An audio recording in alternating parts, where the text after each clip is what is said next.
Ya, Assalamualaikum warahmatullahi wabarakatuh. Shalom, Om Swastiastu, Namo Buddhaya, salam kebajikan dan salam sejahtera bagi kita semua. Sebelumnya, perkenalkan saya Fatur Rahman Seta dengan NIM 1410620032 dari Ilmu Komunikasi Universitas Negeri Jakarta. Izin untuk mempresentasikan mini skripsi saya dengan judul Strategi Komunikasi Interpersonal Customer Service PT Telkom Indonesia Cabang Jakarta Timur dalam menghadapi keluhan pelanggan IndiHome. Uh, Video ini saya buat untuk melakukan revisi dari penugasan metode penelitian kualitatif. Di sini saya perbaharui yaitu ada di bab 1 pendahuluan. Yang pertama latar belakang. Komunikasi bagi kehidupan manusia sebagai makhluk sosial yang senantiasa ingin berhubungan dengan manusia lainnya sudah disadari sejak dahulu, karena dengan komunikasi kita dapat membentuk saling pengertian, menumbuhkan persahabatan, memelihara kasih sayang, dan juga menyebarkan pengetahuan. Nah, di industri jasa telekomunikasi yang merupakan salah satu sektor yang terus berkembang di Indonesia, hal ini dibuktikan dengan terus meningkatnya jumlah pengguna telepon seluler di Indonesia yang cukup signifikan setiap tahunnya. Pasar industri telekomunikasi memiliki potensi yang sangat besar karena industri telekomunikasi Indonesia merupakan salah satu yang paling kuat di Asia Pasifik. Nah, kita masuk ke permasalahan utamanya, yaitu PT Telkom Indonesia atau Telkom merupakan perusahaan informasi dan komunikasi serta penyedia jasa dan jaringan telekomunikasi secara lengkap yang ada di Indonesia. Telkom merupakan salah satu BUMN yang sahamnya dimiliki oleh pemerintah dan publik, yang sebagai sebuah perusahaan yang menjalankan kegiatan bisnis, tentunya tanggapan dari pelanggan adalah sesuatu yang sangat vital bagi perusahaan, baik segi apresiasi, pertanyaan, keluhan, saran, dan kritik. Di wilayah Kota Jakarta Timur, Provinsi DKI Jakarta, populasi pelanggan PT Telkom Indonesia sangat tinggi dibandingkan dengan regional lainnya di Indonesia. Karena ibu kota merupakan kawasan perekonomian, maka sebagian besar pelanggannya adalah perusahaan, diikuti pelanggan rumah tangga. Komplain merupakan salah satu bentuk perhatian pelanggan kepada perusahaan untuk meningkatkan layanannya. Setiap perusahaan tidak melewati kesempatan ini untuk menanganinya adalah suatu bentuk peningkatan kepercayaan pada pelanggan. PT Telkom Indonesia Cabang Jakarta Timur dituntut untuk memberikan jawaban atas keluhan pelanggan lewat beberapa metode yang telah disediakan oleh perusahaan agar dapat langsung terhubung dengan pelanggan guna untuk menanggulangi kesalahpahaman atau misunderstanding dalam penerimaan informasi yang berdampak pada ketidaknyamanan kedua belah pihak, baik dari pihak kita sebagai customer atau pihak PT Telkom Indonesia sebagai corporate. Dilansir dari mediakonsumen.com, hal yang paling mencolok terkait keluhan pelanggan tentang IndiHome yaitu pemakai IndiHome yang menumpahkan keluhannya lewat portal media konsumen menyinggung beberapa poin seperti jaringan yang lemah dan tidak stabil, tagihan yang tidak wajar, tim yang tidak koordinatif dan kurang konsisten. Beragaman keluhan yang dimuat dalam portal media konsumen oleh pengguna PT Telkom Indonesia, khususnya IndiHome, di Indonesia dapat ditanggapi secara langsung oleh PT Telkom Indonesia. Sementara untuk lebih dekat dengan pelanggan wilayah Jakarta Timur, PT Telkom Indonesia menyediakan kantor cabang Jakarta Timur di beberapa titik. Selain itu, kantor cabang PT Telkom Indonesia di Jakarta Timur menyediakan layanan hubung untuk terhubung langsung dengan customer service PT Telkom Indonesia cabang Jakarta Timur. Di dalam standar pelayanannya, PT Telkom sudah ditetapkan berbagai macam aturan yang harus ditaati dan dipenuhi oleh petugas customer service, mulai dari bagaimana cara melayani, menanggapi pelanggan, dan lain-lain. Nah, berdasarkan uraian latar belakang tersebut, peneliti tertarik untuk mengkaji lebih dalam bagaimana peran komunikasi interpersonal yang dilakukan customer service dalam menghadapi keluhan pelanggan setiap harinya. Oleh karena itu, penelitian mengangkat judul penelitian ini sebagai Strategi Komunikasi Interpersonal Customer Service PT Telkom Indonesia Cabang Jakarta Timur dalam menghadapi keluhan pelanggan IndiHome. Penelitian ini berfokus pada komunikasi interpersonal yang dilakukan oleh customer service PT Telkom Indonesia Cabang Jakarta Timur dalam menghadapi keluhan pelanggan IndiHome. Dari fokus ini, maka dapat dirumuskan fokus penelitiannya sebagai berikut. Yang pertama, bagaimana penanganan keluhan pelanggan IndiHome di wilayah Jakarta Timur. Yang kedua, bagaimana strategi komunikasi interpersonal customer service PT Telkom Indonesia Cabang Jakarta Timur dalam menghadapi keluhan pelanggan IndiHome. Dari fokus penelitian tersebut, kita bisa uraikan kembali tujuan penelitiannya. Berdasarkan latar belakang dan fokus penelitiannya sebelumnya sudah disebutkan, tujuan dari penelitian ini yaitu, yang pertama, untuk mengetahui bentuk keluhan pelanggan IndiHome di wilayah Jakarta Timur, untuk mengetahui keluhan pelanggan IndiHome di wilayah Jakarta Timur, dan yang kedua, untuk mengetahui strategi komunikasi interpersonal customer service PT Telkom Indonesia Cabang Jakarta Timur dalam menghadapi keluhan pelanggan IndiHome. Selanjutnya, manfaat penelitiannya itu ada dua. Yang pertama ada manfaat teoritis dan manfaat praktis. Yang pertama, manfaat teoritis sebagai tambahan pengetahuan dan pengalaman bagi penulis guna mempelajari dan lebih menelaah masalah baru yang berhubungan dengan ilmu komunikasi, terutama terkait dengan komunikasi interpersonal. Yang kedua, manfaat praktis. Penelitian ini dapat menjadi masukan ataupun saran bagi perusahaan tempat penelitian dilakukan, yaitu PT Telkom Indonesia cabang Jakarta Timur. Kita masuk ke bab 2 tentang kajian teorinya. Yang pertama di sini ada konsep penelitian. Konsep penelitian yang saya ambil itu komunikasi interpersonal. Komunikasi interpersonal adalah komunikasi atau proses pertukaran informasi, ide, pendapat, dan perasaan yang terjadi antara dua orang atau lebih, dan biasanya tidak diatur secara formal. De Vito pada tahun 2011 menyampaikan bahwa agar komunikasi interpersonal berlangsung dengan efektif, maka ada beberapa aspek yang harus diperhatikan. Yang pertama, ada keterbukaan. Yang kedua, ada empati.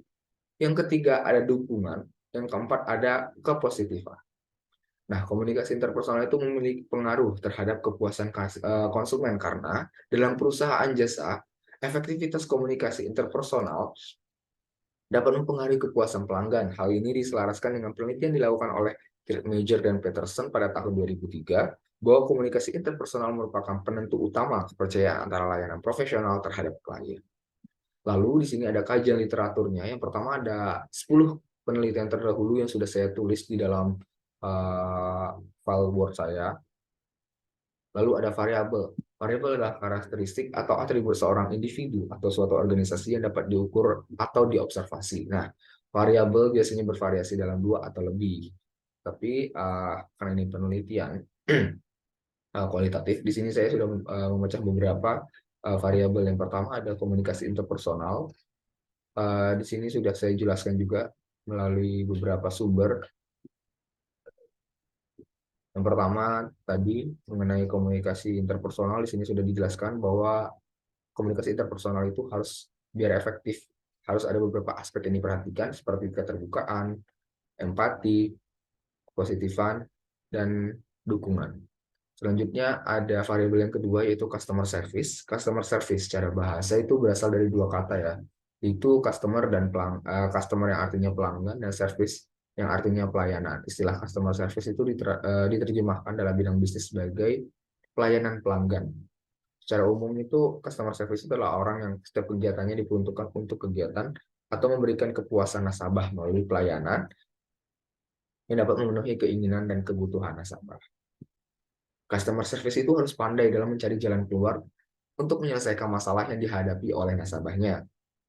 Tugas-tugas customer service yang disesuaikan dengan fungsinya adalah sebagai berikut. Yang pertama ada resepsionis, deskman, salesman, terus ada customer relation officer. Nah, yang selanjutnya ada variabel keluhan pelanggan. Alasan pelanggan mengeluh biasanya adalah karena merasa tidak puas dengan jasa atau pelayanan yang diberikan, sehingga berakibat pada pelanggan yang menuntut atas ketidakpuasan pelayanan yang diberikan. Pelayanan merupakan aspek yang sangat penting dalam dunia jasa. Jika pelayanannya baik, maka pelanggan akan mengapresiasi dan merasa puas atas pelayanannya. Begitupun sebaliknya.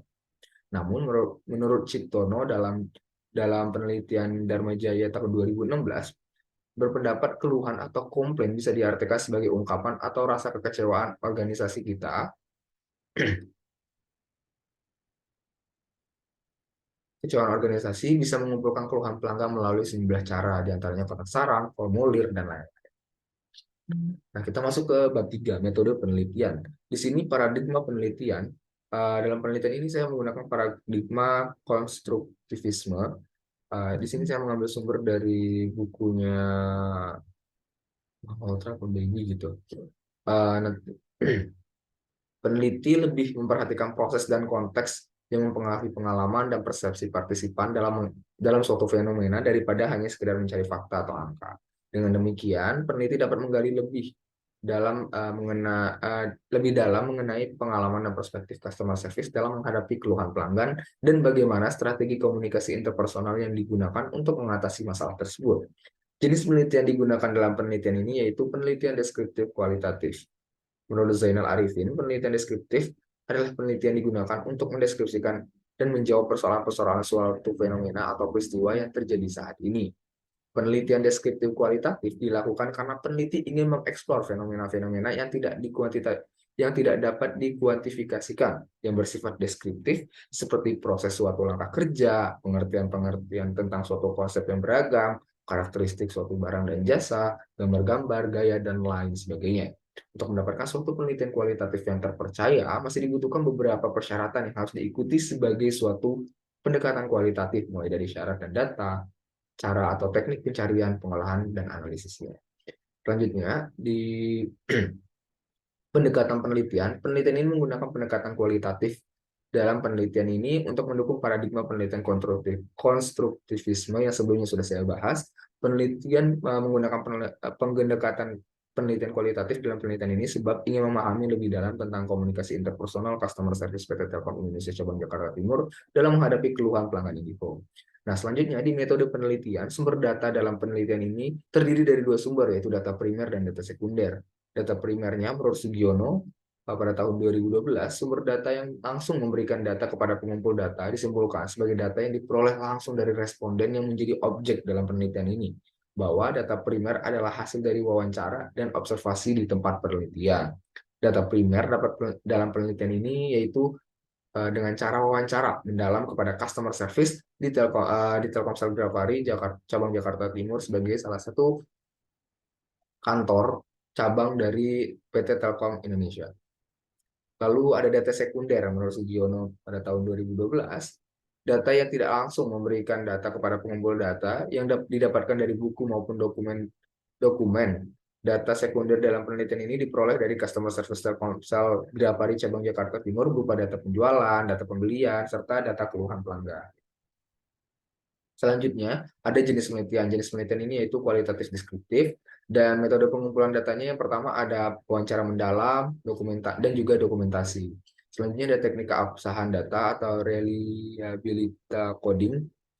Di sini saya mengutip dari Sugiono tahun 2012, untuk menjamin keabsahan data dalam penelitian ini, penulis menggunakan beberapa teknik menguji keabsahan data menurut Sugiono sebagai berikut. Yang pertama ada ketekunan pengamatan, lalu ada triangulasi, dan juga mengadakan member check.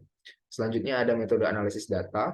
Penelitian ini menggunakan metode penelitian kualitatif, yaitu prosedur penelitian yang menghasilkan data deskriptif merupakan kata-kata tertulis dan lisan dari orang-orang yang diamati, dianalisis datanya, dimulai dengan menelaah seluruh data yang tersedia dari berbagai narasumber, yaitu dari lapangan, jurnal, dan skripsi terdahulu. Setelah dibaca, dipelajari, dan ditelaah, maka langkah berikutnya ialah mengadakan reduksi. Reduksi data yang dilakukan dengan jalan membuat abstraksi dalam proses analisis data yang dilakukan penelitian menggunakan model analisa interaktif. Lalu di penelitian ini tentu saja ada keterbatasan dan kelemahan penelitiannya. Yang pertama ada keterbatasan penelitian. Keterbatasan penelitian ini yaitu penelitian ini dapat mengalami kendala mengakses data yang relevan dan cukup untuk memenuhi tujuan penelitian. Hal ini dapat disebabkan oleh berbagai faktor seperti keterbatasan waktu, sumber daya, dan juga kerahasiaan data yang diatur oleh perusahaan. Lalu kelemahan penelitian ini hanya berfokus pada PT Telkom Indonesia, cabang Jakarta Timur, dan tidak bisa digeneralisasikan pada perusahaan-perusahaan lain atau cabang-cabang Telkom di wilayah lain. Sehingga temuan dari penelitian ini mungkin tidak dapat digunakan secara luas. Sekian presentasi dari saya. Sebelumnya mohon maaf apabila salah-salah kata. Assalamualaikum warahmatullahi wabarakatuh.